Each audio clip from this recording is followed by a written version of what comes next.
तो मेरे प्यारे सोचो सभी को एक बार फिर गुड इवनिंग। तो कैसे हैं आप लोग? तो बेटा एग्जाम की घड़ियां पास आ चुकी हैं, मतलब आपके 2 दिन बाद एग्जाम होने वाले हैं। तो हम लेके आए हैं आपके लिए कंप्लीट सिलेबस का रिवीजन। ठीक है, तो स्टार्ट करेंगे चैप्टर नंबर 1 से, और चैप्टर नंबर 1 के एक एक बातों को समझते हुए, सारे डेरिवेशन को करते हुए क्लास को आगे बढ़ाएंगे। ठीक है, तो एकदम आराम से वीडियो को थोड़ा सा आराम से देखेंगे, एकदम अच्छे तरीके से देखेंगे, क्योंकि एग्जाम में जो क्वेश्चन आएंगे यहीं से आने वाले, क्योंकि मैं उतना ही पढ़ाऊंगा चैप्टर में, रिवीजन उतना ही कराऊंगा जितने आपके एग्जाम में क्वेश्चन पूछे जाने। ठीक है, तो आशा करते हैं स्टार्ट करते हैं क्लास।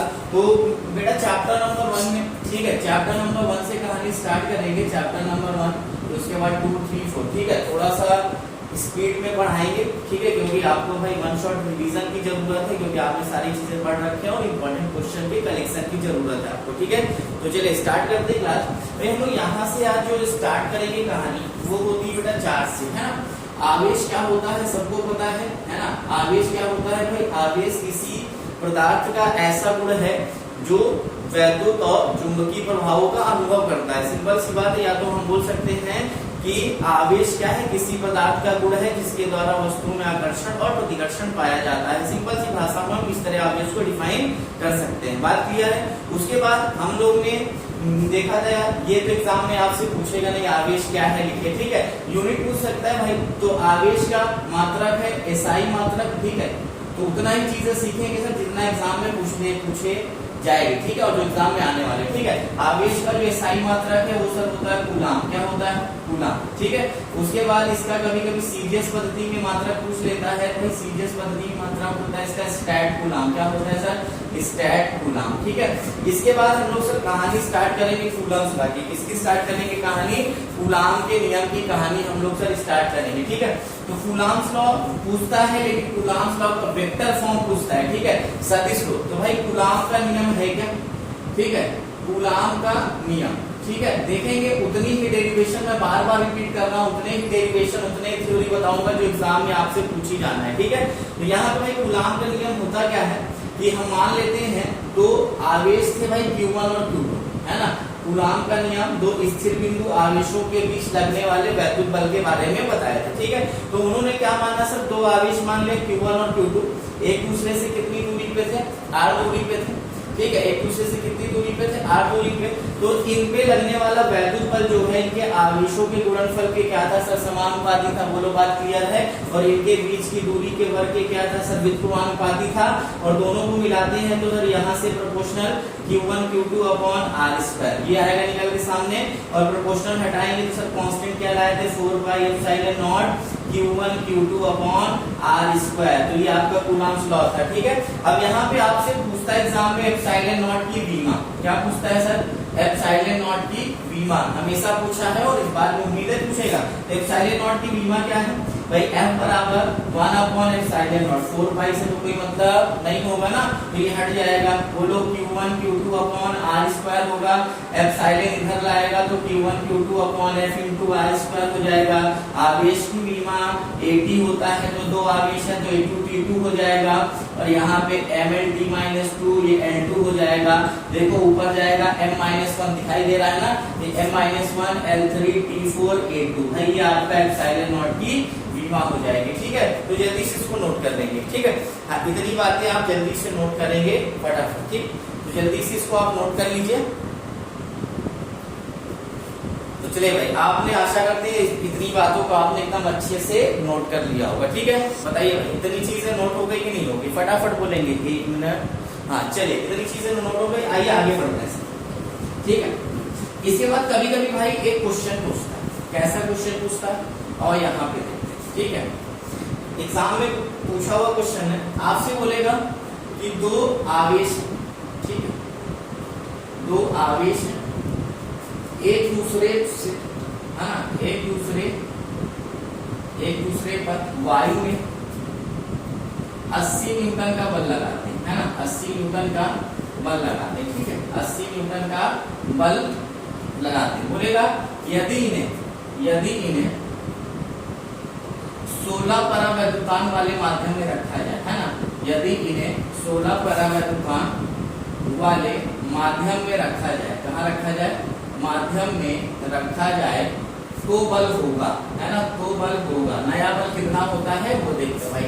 तो सिंपल सी बात, इसके लिए आपको एक फार्मूला याद है सर, एफ है ना, एफ एम इक्वल टू क्या होता है सर, एफ अपॉन के। क्या होता है, एफ एम इक्वल टू होता है एफ अपॉन के।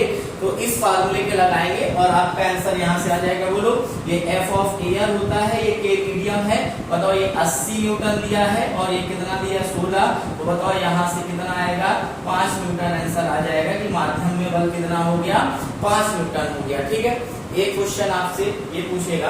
इसके बाद सर आगे बढ़ेंगे हम लोग, कूलाम के नियम का सदिश रूप क्या होता है। ठीक है, कूलाम के नियम का सदिश रूप देखते हैं। ठीक है, vector form of Coulomb's law क्या होता है उसको समझते हैं। ठीक है, कूलाम के नियम का सदिश रूप, ठीक है, कूलाम के नियम का सदिश रूप भाई साहब, है ना, थोड़ा सा स्पीड में चलेंगे तभी भाई 2 दिन में पूरी बुक खत्म हो पाएगी। ठीक है, कूलाम के नियम का सदिश रूप क्या है। ठीक है, तो भाई कूलाम के नियम का सदिश रूप क्या होता है मेरे लाल, आइए यहाँ पे ध्यान से सीखेंगे।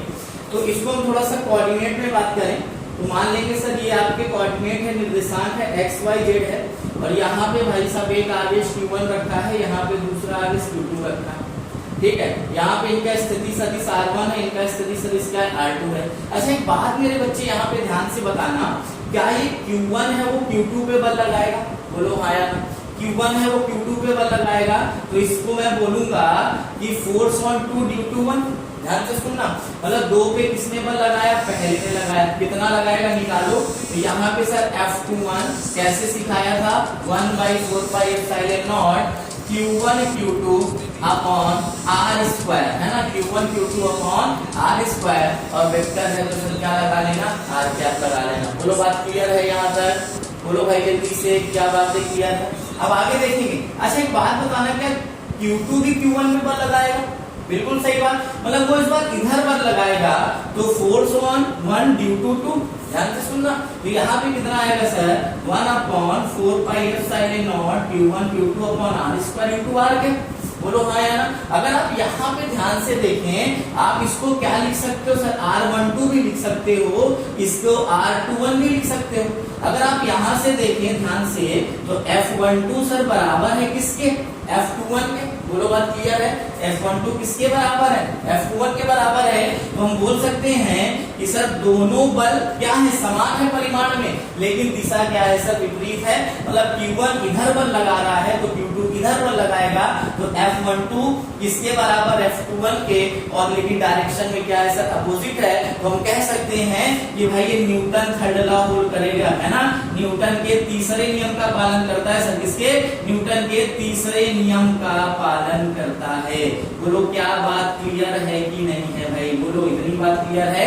तो ये भाई साहब पूछता है, इंपॉर्टेंट है, कूलाम के नियम का सदिश रूप पूछता है, क्वेश्चन भी पूछता है यहाँ से। ठीक है, तो आपको ये तैयार करके जाना एग्जाम के लिए। ठीक है, चले भाई आगे बढ़ते हैं। ठीक है, हाँ आगे बढ़ते हैं सर, ठीक आगे बढ़ते हैं हम लोग, और आगे की कहानी पांडे सर की जुबानी आइए सीखते हैं। ठीक है, अब अगला टॉपिक है सर वैद्युत क्षेत्र, है ना।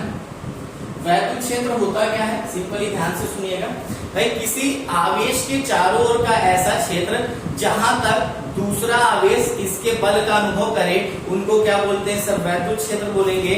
मतलब एक कोई आवेश है प्लस Q और यहाँ से क्षेत्र रेखाएं निकल रही, सारी चीज आपने पढ़ रखा है। तो भाई अगर मान लेते हैं यहाँ पे दूसरा कोई कण आता है और इसके बल का अनुभव करेगा, तो इसका क्षेत्र का प्रभाव यहीं तक है। अब मान लो यहाँ पे कोई चार्ज पार्टिकल है, इसका प्रभाव खत्म हो गया, तो यहीं से वैद्युत क्षेत्र क्या हो जाएगा, खत्म हो जाएगा। तो किसी आवेश के चारों ओर का वह क्षेत्र जहां दूसरा कण इसके प्रभाव का अनुभव करे, वो क्या कहलाता है, वैद्युत क्षेत्र कहलाएगा। बात क्लियर है। इसके बाद आएगा सर वैद्युत क्षेत्र की तीव्रता, क्या आएगा, वैद्युत क्षेत्र की तीव्रता। ठीक है, तो वैद्युत क्षेत्र की तीव्रता क्या होता है, आइए यहाँ पे ध्यान से समझते हैं। ठीक है, वैद्युत क्षेत्र की तीव्रता की सर अगर हम बात करें कि एकांक परीक्षण आवेश पर, है ना, एकांक परीक्षण आवेश के मान की निष्पत्ति में लगने वाला बल क्या कहलाता है, वैद्युत क्षेत्र की तीव्रता कहलाता है। E बराबर हो जाएगा F/Q0, और ये सर मात्रक न्यूटन पर कूलाम, और एक कैसी राशि है, सदिश राशि है सर, कैसी राशि है,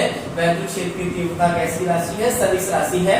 और यहाँ पे भाई मात्रक क्या हो जाएगा इसका, न्यूटन पर कूलाम, बीमा भाई न्यूटन का मतलब mL2, और ये हो जाएगा सर 80, ऊपर जाएगा mL t-3 a-1, ठीक है, ये नोट कर लेंगे भाई सब, है ना, ये नोट कर लेंगे, ठीक है। हाँ, तो अभी बेटा मैं बार बार बोल रहा हूँ, उतने ही क्वेश्चन रिवाइज करा रहा हूँ जिस एग्जाम में आने की पॉसिबिलिटी है, ठीक है। चलिए आगे बढ़ते हैं, आइए देखते हैं आगे अगला टॉपिक। चलिए भाई आगे बढ़ा जाए, आइए जल्दी से देखते हैं, है ना, अगला टॉपिक। आइए अगला है बेटा बिंदु आवेश के कारण तीव्रता, है ना, बिंदु आवेश के कारण वैद्युत क्षेत्र, है ना, बिंदु आवेश के कारण वैद्युत क्षेत्र। सिंपल सा भाई, दो आवेश लिया Q और Q नॉट, कितनी दूरी पर रखोगे, r दूरी पर रखोगे, जितना बना रहा उतना लिखना भी है भाई साहब, ठीक है, जितना बना रहा उतना लिखना भी है। तो यहाँ पे इनके बीच लगने वाला बल बताओ, वैद्युत बल कहाँ से निकालोगे, कूलाम के नियम से 1/4πε0 Q/r²। बोलो, यहाँ लिखना सर हम जानते हैं, क्या लिखना, हम जानते हैं कि, क्या जानते हो, E बराबर होता है F/Q0, क्या होता है, E बराबर F/Q0, और F का मतलब क्या है सर, यहाँ उठा के रखो 4πε0 Q/r², और यहाँ पे हो जाएगा Q0, Q0 से Q0 क्या हो जाएगा, कैंसिल, तो E बराबर 1/4πε0 Q/r²। बोलो बात समझ में आई कि नहीं आई, फटाफट डाउनलोड मारेंगे सर, दिखाई दे रहा है ना, हाँ फटाफट इसको डाउनलोड मारेंगे, फिर चलते हैं आगे, है ना। फिर इसके बाद सर यहाँ पे एक बात और पूछता है आपसे, यहाँ से एक बात आपसे और पूछेगा सर, द्विध्रुव के कारण वैद्युत क्षेत्र की तीव्रता, ठीक है, उसको भी सिखाता हूँ, ठीक है। चलो भाई, द्विध्रुव के कारण वैद्युत क्षेत्र की तीव्रता, ठीक है, जितना बता रहा हूँ उसके बाहर एग्जाम में नहीं आने वाला भाई, ठीक है। द्विध्रुव के कारण वैद्युत क्षेत्र की तीव्रता, द्विध्रुव के कारण वैद्युत क्षेत्र की तीव्रता, ठीक है, द्विध्रुव के कारण वैद्युत क्षेत्र की तीव्रता, ठीक है। आइए देखते हैं भाई, सबसे पहले आपको पता है सर द्विध्रुव क्या होता है, आइए उसको थोड़ा सा बता देता हूँ कि द्विध्रुव है क्या, वैद्युत द्विध्रुव जिसको हम लोग नाम देते हैं, ध्यान से सुनिएगा सर। हमने जाना कि भाई वैद्युत द्विध्रुव एक ऐसा सिस्टम होता है जो दो बराबर परंतु विपरीत आवेशों से मिलकर बना होता है और एक दूसरे से एकदम अल्पतम दूरी पर स्थित होता है, उस व्यवस्था को क्या बोलते हैं, द्विध्रुव कहते हैं। सिंपल सी भाषा में लिखना है, एक ऐसा निकाय जो दो बराबर एवं विपरीत आवेशों से मिलकर बना है और जिनके बीच की अल्पतम दूरी कितनी होती है, 12 होती है। यहाँ पे हमने 12 क्यों माना, क्योंकि सर कैलकुलेशन आसान हो जाए, सेंटर से डिवाइड करते हैं तो L और L हो जाता है। बोलो हाँ, बात क्लियर है, ठीक है। अब इसी के कारण से क्षेत्र की तीव्रता निकालना है ना, द्विध्रुव के कारण हमको वैद्युत क्षेत्र की तीव्रता निकालना है। तो कैसे निकालोगे, यहाँ पे देखो भाई, है ना, यहाँ पे देखेंगे जल्दी से कैसे हम लोग इसको निकालेंगे। तो पहला तो आपसे पूछता है सर अक्षी, अक्षी स्थिति का मतलब क्या है भाई, इसी के अक्ष पे कोई बिंदु ले लो, है ना, इसी के अक्ष पे कोई बिंदु ले लो। निरक्षी में पूछता है तो मतलब इसकी निरक्ष रेखा पे कोई बिंदु ले लो। तो दो स्थितियां सीखेंगे सर, एक अक्षीय स्थिति, दूसरा निरक्षीय स्थिति। चलिए दोनों इंपॉर्टेंट है, दोनों से क्वेश्चन भी बनता है, आइए सिखाता हूँ। चलिए आइए देखते हैं जल्दी जल्दी, ठीक है। अब देखो यहाँ पे हम मान लेंगे पहला अक्षीय स्थिति की बात करते हैं, ठीक है। आइए थोड़ा सीखते हैं, पहला सर बात करेंगे अक्षीय स्थिति, इसकी बात करेंगे, अक्षीय स्थिति की बात करते हैं अगर, ठीक है। अगर हम अक्षीय स्थिति की बात करें तो सबसे पहले हमको एक द्विध्रुव बनाना पड़ेगा, -q + q, कोई दिक्कत, सेंटर से ये दूरी भाई L हो जाएगी, ये दूरी L हो जाएगी। बोलो बात क्लियर है। यहाँ से r दूरी पर एक बिंदु P मान लेते हैं अक्षीय रेखा पे, जहाँ पे हमको क्षेत्र के तीव्रता की गणना करनी। इतनी बात क्लियर है कि नहीं। अगर हम यहाँ पे ये बात करें तो भाई +q से दूरी बताओ, +q से दूरी आपको दिखाई दे रहा है r - L हो जाएगा, -q से दूरी सर कितना हो जाएगा, r + L हो जाएगा। बोलो हाँ या ना, r - L और ये क्या हो जाएगा सर, r + L हो जाएगा। बात क्लियर है। तो यहाँ पे प्लस के कारण बाहर की तरफ तो E1 मान लो, माइनस के कारण अंदर की तरफ तो सर E2 मान लो। तो यहाँ पे लिखो +q के कारण तीव्रता, है ना, +q के कारण तीव्रता कितनी हो जाएगी सर, E1 बराबर 1/4πε0 q, r की जगह क्या है सर, r - L का whole square. Equation first, direction outward. बात क्लियर है। इसी तरह -q के कारण बताओ, माइनस क्यू के कारण क्या हो जाएगी E2 बराबर 1/4 r प्लस एल का होल स्क्वायर। बात क्लियर है। अब डायरेक्शन अपोजिट हो जाएगी। परिणामी तीव्रता की बात करते हैं सर, है ना। इसको थोड़ा सा पास बना देता हूँ E1 और E2, ठीक है। अब बात करते हैं सर परिणामी तीव्रता, तो दोनों को जोड़ना पड़ेगा, है ना। E बराबर, लेकिन देखो एक इस डायरेक्शन में एक इस डायरेक्शन में, तो दोनों जुड़ेंगे नहीं, दोनों क्या हो जाएंगे, घट जाएंगे इस बार। तो बताओ भाई Q/4πε0 तो कॉमन है, बच क्या रहा है r माइनस एल का होल स्क्वायर। बोलो हाँ या ना। और इधर क्या बच रहा है भाई r प्लस एल का होल स्क्वायर बच रहा है। क्या बच रहा है, r प्लस एल का होल स्क्वायर बच रहा है। तो यहाँ पे Q/4πε0 एलसीएम लोगे तो r square minus L square का होल स्क्वायर आएगा। बोलो बात क्लियर है। R square minus L square का होल स्क्वायर, और इधर जाएगा तो सर आर प्लस एल का होल स्क्वायर, और इधर जाएगा तो आर माइनस एल का होल स्क्वायर आएगा। बोलो क्या बात क्लियर है ना। अब इसको तोड़ दो a प्लस बी के होल स्क्वायर से, तो भाई a square b square 2ab। बोलो बात क्लियर है। अब माइनस का गुणा कराते चलना, R square L square plus 2ab हो जाएगा, और R square minus L square का होल स्क्वायर। बोलो बात क्लियर है। तो यहाँ पे बताओ आर स्क्वायर से आर स्क्वायर क्या हो जाएगा, कैंसिल, एल स्क्वायर से एल स्क्वायर कैंसिल। तो यहाँ पे बचा क्या सर, Q/4πε0। क्या बच रहा है, Q/4πε0, और ये 4rl, और नीचे एल स्क्वायर को नगण्य मानते थे ना, याद आ रहा है कुछ, तो r की पावर 4 हो जाएगा। तो ये r से r कैंसिल, तो 1/4πε0 दिखाई दे रहा है ना। तो यहाँ पे देखो 4ql मतलब लिख लो 2 × 2ql/r3, और इसकी जगह बोलो सरकार क्या आया था, p आया था कि नहीं आया था। तो यहाँ पे जो फाइनल आंसर से निकल के आया E बराबर 1/4πε0 2p/r3। फटाफट इसको नोट करें, तब तक मैं भाई इंक्लूड कर लूं भाई, है ना।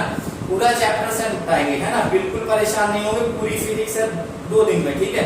हाँ, जितना यहाँ पे पढ़ा रहा हूँ मैं उतने क्वेश्चन बस आप सीखते चलो बस, है ना। हाँ, उतने क्वेश्चन भाई सीखते चलेंगे।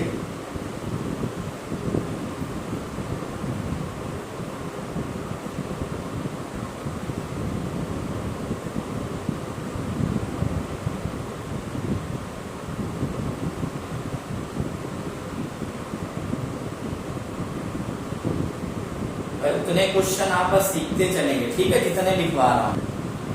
चलिए भाई, नोट हो गया होगा आशा करते हैं, ठीक है। हाँ, चलो अब आगे देखते हैं, ठीक है। अब दूसरा सीखते हैं निरक्षीय स्थिति। हाँ, दूसरा सीखते हैं सर निरक्षीय स्थिति से, ठीक है। आइए देखते हैं, ठीक है। निरक्षीय स्थिति में क्या पूछता है, आइए यहाँ सिखाता हूँ।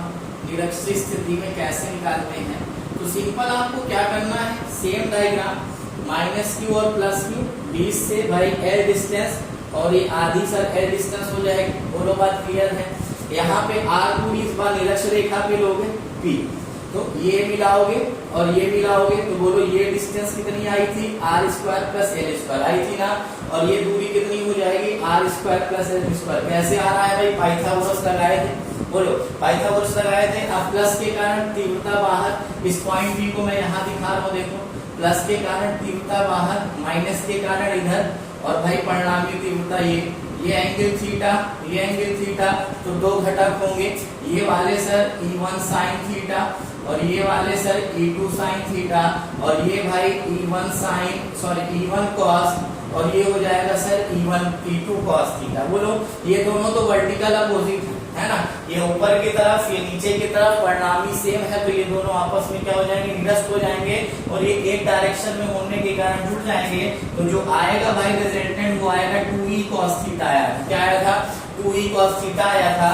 और 2e की वैल्यू बताओ, 1/4πε0 r कितना है, √r² + l² का होल स्क्वायर।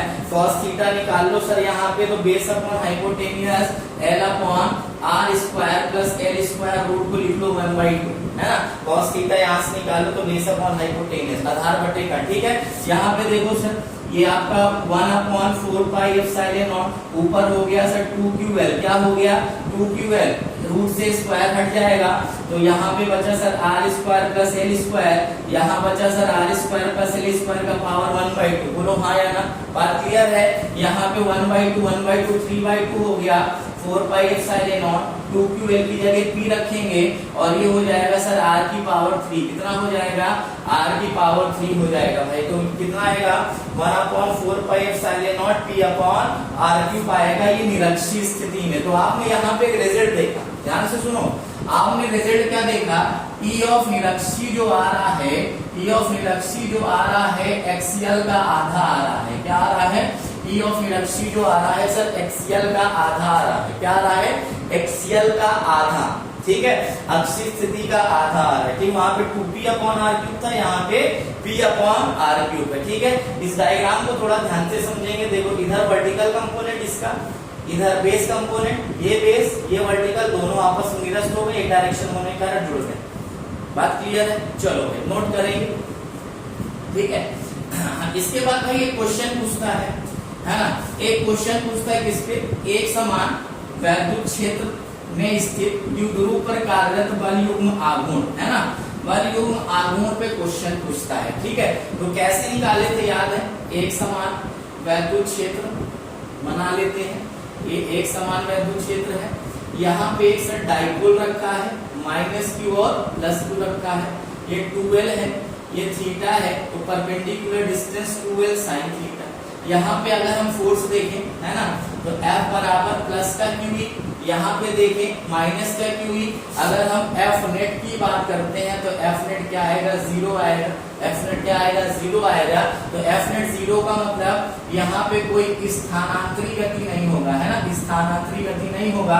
लेकिन यहाँ पे दोनों की क्रिया रेखाएं क्या है? भिन्न है। इसके कारण बल आघूर्ण टाउ बराबर क्या है?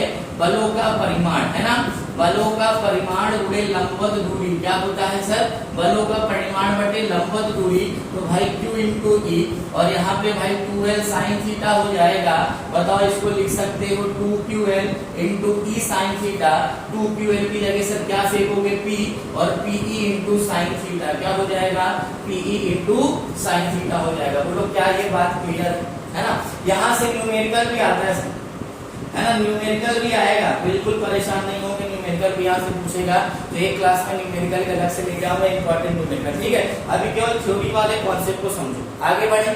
चलो भाई, ठीक है, अब आते सर गॉस की प्रमेय में थोड़ा सा, है ना। हाँ, गॉस की प्रमेय में वैद्युत फ्लक्स से एक क्वेश्चन तो सर पूछता है ना, इसमें कोई दो राय नहीं, है ना। तो भाई वैद्युत फ्लक्स होता क्या है उसको ध्यान से समझो, ठीक है। वैद्युत फ्लक्स क्या होता है उसको पहले ध्यान से सुनो। वैद्युत फ्लक्स है क्या भाई? किसी बद्ध पृष्ठ से होकर गुजरने वाले बल रेखाओं के संख्या की माप को क्या कहते हो? वैद्युत फ्लक्स कहते हो। बात क्लियर है ना। तो यहाँ पे सिंपल सी बात है, आप लिख भी सकते हो कि किसी बद्ध पृष्ठ से होकर, किसी बद्ध पृष्ठ से होकर गुजरने वाले, क्या बेटा? किसी बद्ध पृष्ठ से होकर गुजरने वाले वैद्युत बल रेखाओं के संख्या की माप, क्या बेटा? वैद्युत बल रेखाओं के संख्या की माप को, है ना, रेखाओं के संख्या को फ्लक्स कहते हैं। बात क्लियर है? इसको भाई फाई से डिनोट करते हैं। फाई बराबर होता है सर ईडीएस कॉस थीटा। क्या है? फाई बराबर होता है ईडीएस कॉस थीटा। अगर थीटा 0 है तो फाई बराबर ईडीएस आएगा, थीटा 90 है तो फाई 0 आएगा। बात समझ में आ रही है? थीटा 180 है तो फ्लक्स भाई साहब ऋणात्मक हो जाएगा। क्या हो जाएगा? ऋणात्मक हो जाएगा, क्योंकि कॉस 180 सरकार कितना होता है? -1 होता है। और एक न्यूमेरिकल यहाँ से पूछ सकता है ऑब्जेक्टिव में भी और 1 नंबर वाले क्वेश्चन में। ठीक है, अब बात करते हैं सर गॉस की प्रमेय क्या है ना। गॉस की प्रमेय, तो गॉस की प्रमेय है क्या कि भाई किसी बद्ध पृष्ठ से होकर गुजरने वाले बल रेखाओं के संख्या की माप को क्या कहते हैं? सॉरी, वैद्युत फ्लक्स कहते हैं। और गॉस की प्रमेय क्या है? और ध्यान से सुनो। तो यहाँ पे भाई गॉस की प्रमेय है क्या, उसको लिखते हैं। गॉस की प्रमेय पूछता है भाई, नोट कर लेना। गॉस की प्रमेय, तो गॉस की प्रमेय है क्या?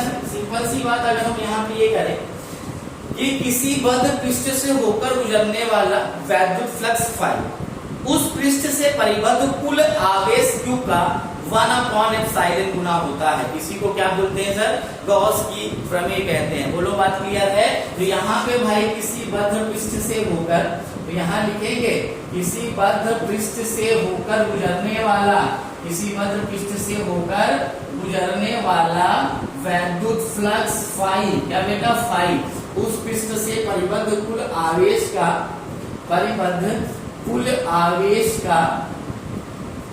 आवेश का 1/ε गुना होता है। क्या होता है? 1/ε गुना होता है। ठीक है, इसी को बोलते हैं फाई बराबर Q/ε0। और यही क्या है सर? गॉस की प्रमेय है। बोलो बात क्लियर है? पूछेगा, लिख लेंगे, क्वेश्चन यहाँ से पूछता है सर। ठीक है, आइए देखते हैं आगे बात करते हैं। ठीक है, कुछ न्यूमेरिकल का टिप्स बताता हूँ।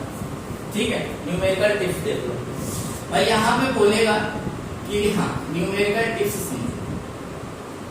ठीक है, पूछता है न्यूमेरिकल टिप्स थोड़ा सा।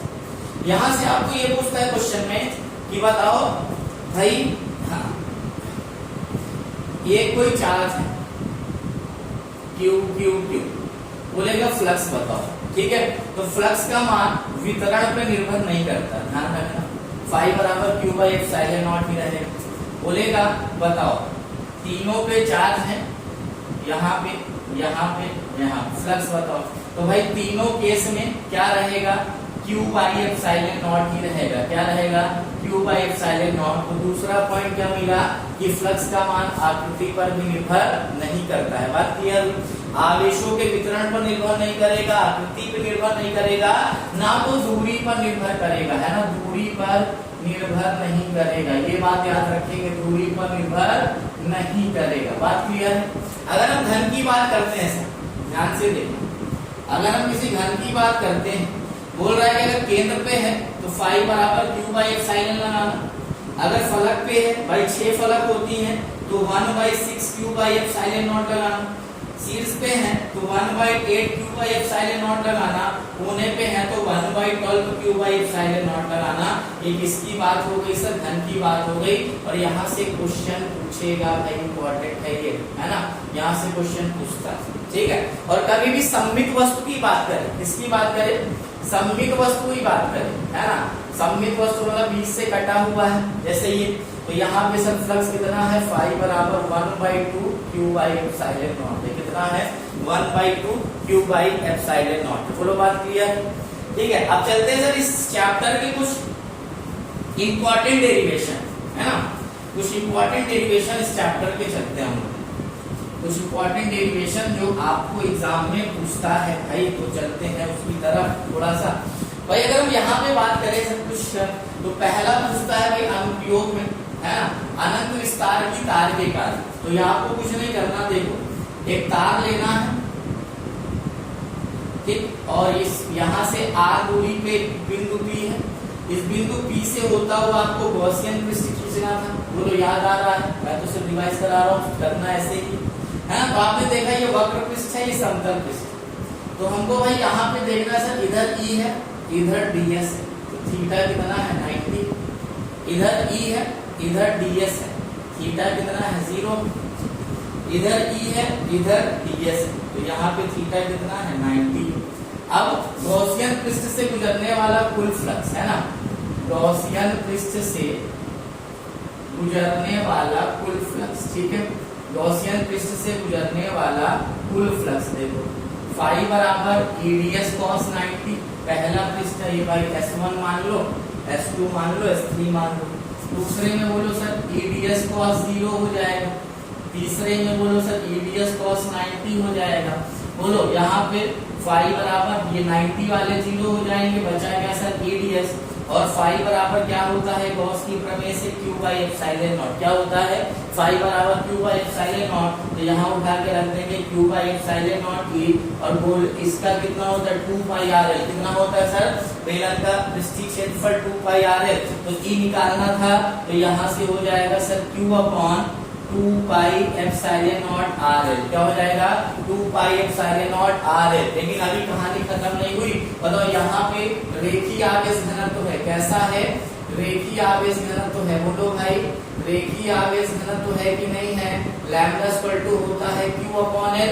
तो यहाँ से Q बराबर मिला लैम्डा L, तो वहाँ Q की जगह रखिएगा लैम्डा L, और यहाँ पे 2πε0RL। L से क्या हो जाएगा? कैंसिल। तो ये हो जाएगा 1/2 2πε0 लैम्डा अपॉन आर, ये आपका फाइनल आंसर हो जाएगा।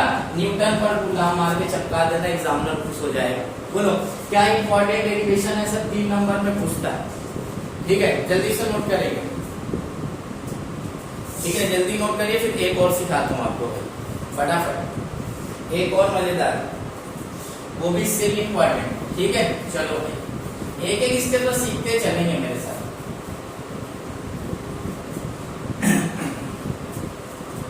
ठीक है, आओ देखते हैं। वो है समतल चादर के कारण, आपको पता होगा हेडिंग, समतल चादर के कारण वैद्युत क्षेत्र की तीव्रता, वैद्युत क्षेत्र की तीव्रता। ठीक है, ये पूछता है। यहाँ पे देखो,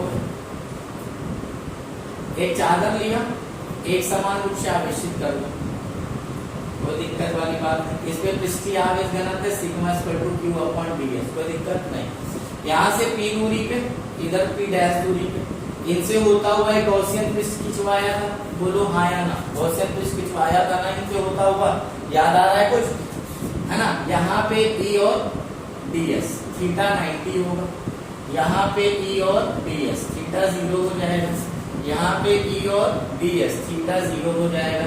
तो भाई यहाँ पे कुल फ्लक्स कैसे निकालोगे, EDS cos 0 plus EDS cos 90, थोड़ा सा जल्दी रिवाइज करा रहा हूँ सर, है ना, और EDS cos 0, कोई दिक्कत है ना। गॉसियन पृष्ठ से गुजरने वाला कुल फ्लक्स, आपने पूरा नोट्स लिख रखा है, बिल्कुल परेशान नहीं हूँ, इसमें बस सिखा रहा हूँ कि आपको चीजें जो भूल चुके हो वो रिवाइज हो जाए, और क्वेश्चन यही पढ़ के जाना एग्जाम में, यही से फंसने वाला है। ठीक है, तो भाई यहाँ पे देखो cos 0, ये 90 वाला 0 हो जाएगा, ये EDS 2EDS है ना, फाई बराबर Q upon epsilon not 2EDS है ना।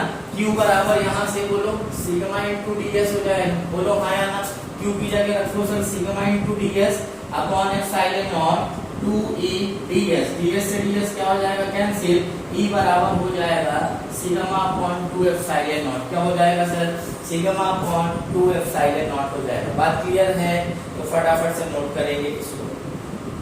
ठीक है, तो पहले चैप्टर के साथ इतनी इंपॉर्टेंट बात है, गोली कोस का जमाना था, पूछा करता था पिछले साल इस साल, अगर वहां से शायद क्वेश्चन ना बने। ठीक है, तो मेरे हिसाब से इतने इंपॉर्टेंट क्वेश्चन है जो आपके एग्जाम में आ सकते हैं, और यहीं से न्यूमेरिकल भी पूछे जा सकते हैं पहले चैप्टर की कहानी। ठीक है, हाँ पहले चैप्टर के लिए इतनी बात आपको पढ़ के जाना है।